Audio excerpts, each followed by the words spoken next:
Here's how you can turn off the NFC settings on your Galaxy A55 smartphone. So if you are seeing the NFC icon here right now and you want to know how to turn it off, one, you can go ahead and see if you can find the toggle for the NFC in this area here. If you don't see it, you can tap on the edit option, go to where it says full, this one here, and you can look for the NFC toggle here and then add it there, okay? And some phones, for some odd reason, sometimes they don't have it available for you.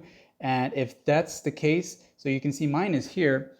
Just simply, I'm gonna bring it up here and let it go here. I'll press done there, right? So when I do this now, I'll have the option to toggle the NFC on and off from here. However, if you don't have that, if you can't get that, here's the next thing you can do.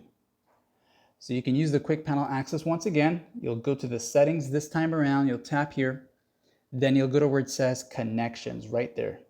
And under connections, you'll see NFC and contactless payments, okay? So you can turn it off from here or you can go here and turn that off. And that's that, like and sub.